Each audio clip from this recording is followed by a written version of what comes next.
Hi there, this is a quick Crafty Hallett video to show you the versatility of some of the scrapbook papers that we have in our new catalogue.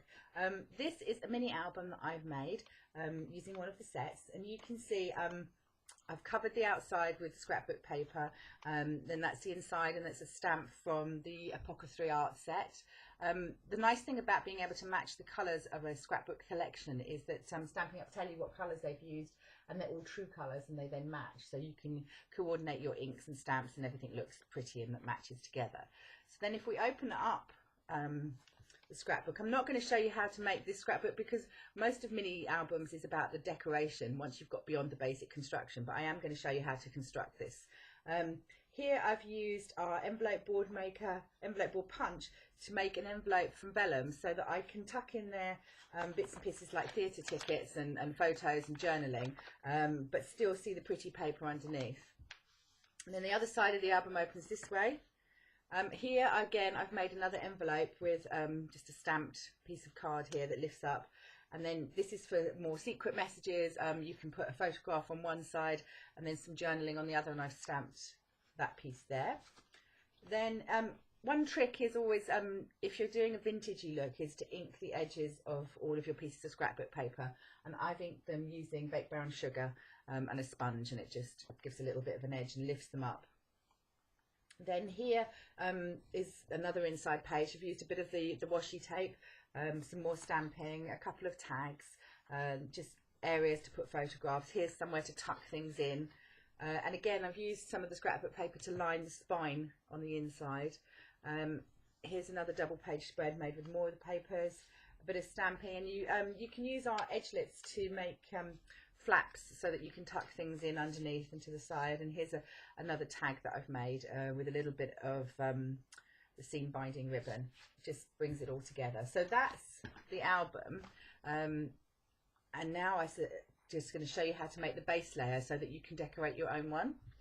You're going to need a piece of 12 by 12, and you're going to need to cut it in half. So that's going to be a piece measuring 12 by 6 and 12 by 6. Then you're going to take a piece of A4, and from the piece of A4 you're going to need to cut two pieces which measure 6 by 5.5, and the simplest way is to put the piece of paper A4 in and cut it all to 6 along the length, cut it to 6 inches wide, and then turn it around and cut your two 5.5, so you'll get 2 out of one piece of paper. Then using your scoreboard, you're going to score on these pieces. You're going to place the short edge, that's the 5.5 inch edge, up against the top rail, and you're going to score at 5.5 all the way down. And you're going to do that on both of them. Then for this piece, again for both of them, place it with the 12 inch along the top rail and score at 4 3/4 and 5 3/4, and you're going to do that for both as well. Once you've done that and you have your pieces scored, it's really simple just to match them up. Now I have scored my lines and coloured them in with a white pen just to make it easier for me to show you what I'm doing.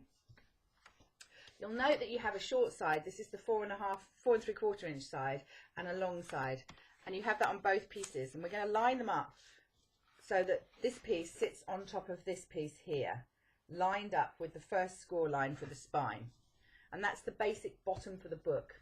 Now you could do them shorter from a piece of A4 and match them up like this, but you'll get a ridge, and it never quite looks the same. So using a bit of Tombow, you can just cover your book area. I find when I'm making scrapbooks that Tombow is the best glue to use.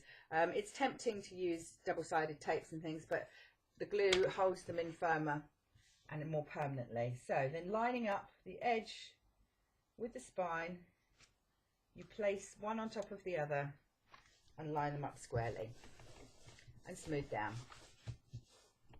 For these strips here, I would recommend you use red line tape, or again you can use Tombow, and you're going to take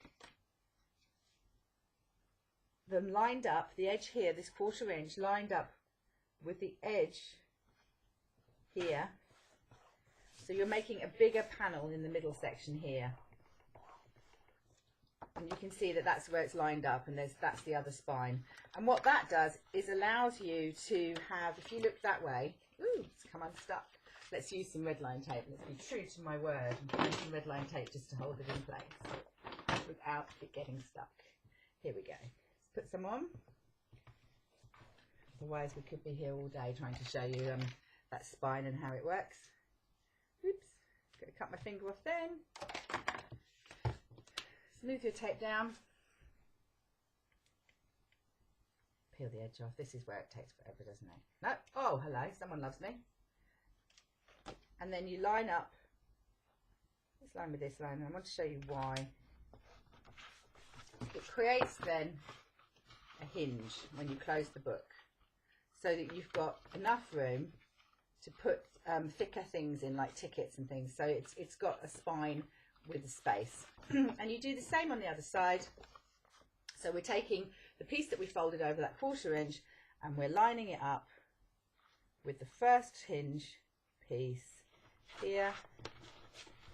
And again, that is your book, because those two fold in like this and these two fold in like that, and then that is your book. Now you can use all sorts of ways of sealing them. You can make belly bands for them, you can use Velcro closures, or you can embed magnet closures, so they work as little magnetic discs.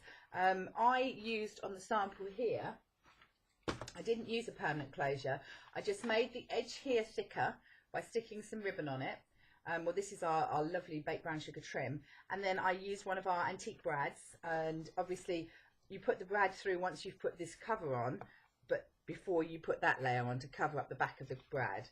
And then you can just tuck one layer in front of the other, and that pretty much holds it closed. So that's it for this video. I hope you've enjoyed, and if you like my videos, please subscribe. Thank you very much. Take care. Bye.